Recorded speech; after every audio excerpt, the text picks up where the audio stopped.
They say history is our greatest teacher because history repeats itself. What we see in the world today has happened before.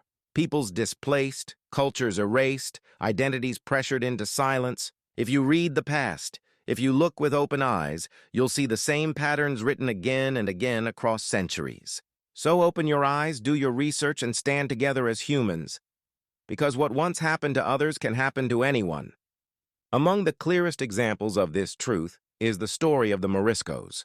Their story begins in 1492, when the banners of Castile and Aragon rose above Granada. This was not just the end of 8 centuries of Muslim rule in Iberia, it was the beginning of a quieter, more painful chapter for those who remained. At first, hope survived. Through the capitulations of Granada, Muslims were promised security, the right to keep their religion, their mosques, their language, their customs. For a brief moment, coexistence seemed possible. Arabic still echoed in the streets, Quranic schools continued teaching, and life carried on in the old neighborhoods of Granada, Valencia, Aragon, and La Mancha.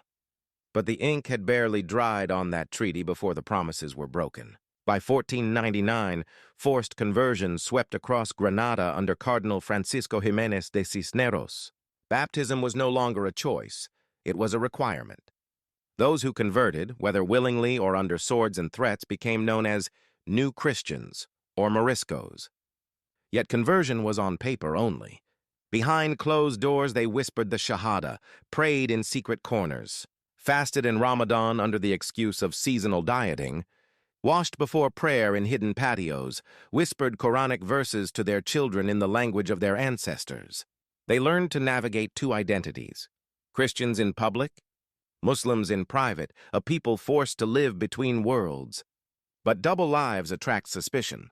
The machinery of the Spanish Inquisition soon turned its gaze toward the Moriscos, hunting for signs of forbidden faith, refusal to eat pork, avoiding wine, the washing of bodies before burial, Arabic writings on walls or door frames, lighting lamps before dawn during Ramadan.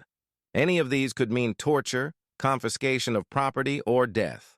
From this pressure emerged a hidden literature known as al-Jamiado, Spanish written in Arabic script, a secret lifeline to preserve identity. In al-Jamiado, Moriscos recorded Quranic commentaries, supplications, and poetry, small acts of resistance in ink.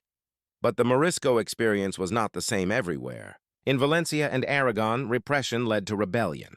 The mountains of Las Alpujarras witnessed one of the most dramatic uprisings between 1568 and 1571. When royal troops crushed the rebellion, punishment was harsh.